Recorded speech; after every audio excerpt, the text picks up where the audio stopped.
Hi, I'm Brian with GuruFi.com, and today we're talking about secondary applications. Before I start talking about some of the details, this is a good moment to say congratulations because you finished your first round of applications. You've sent off your AMCASs, your personal statements, and now you've gotten, hopefully, a big pile of secondary application essays to fill out.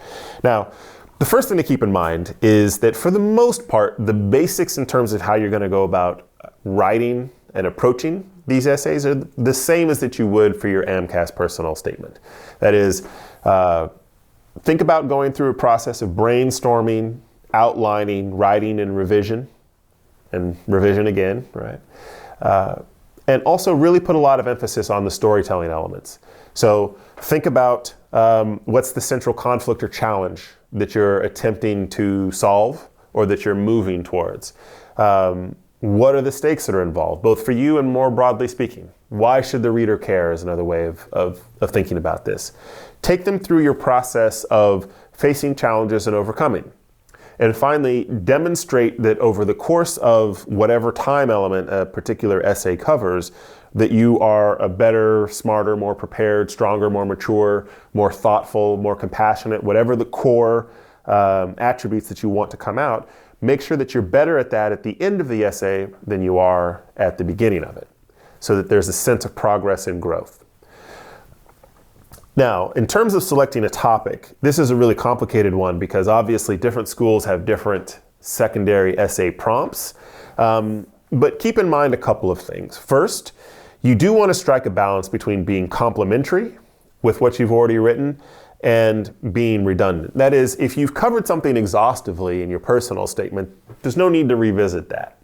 But if it's something that you've maybe mentioned or that you feel like would provide nice balance to what you have written already, so for example, your personal statement, if it talks about some high-level research that you've done, these might be opportunities to talk about some moments where you've been involved in clinical settings. So that, again, you're helping to craft a picture of yourself as a more complete and full candidate.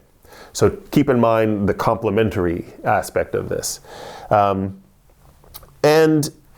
the other thing that I would just notice is more kind of a problem of practice, which is that you need to make sure that you view your application as a holistic document, which is at the start of the process, do give some thought in terms of what it is that you want to feature absolutely as kind of your main argument. That goes in your personal statement. But then also think about, at the start, the 2 or 3 additional things that might cover other areas.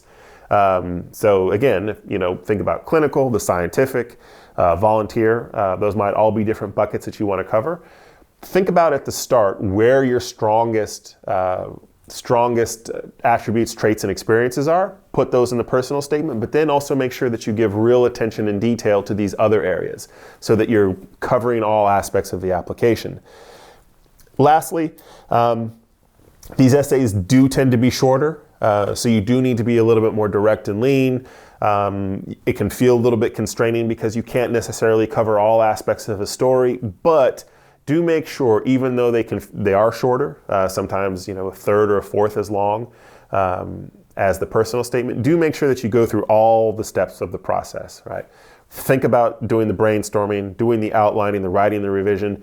Take a lot of time to make sure you do the extra proofreading because these are just as important part of your application as the personal statement is. So really dig into it and take care. All right, thank you very much.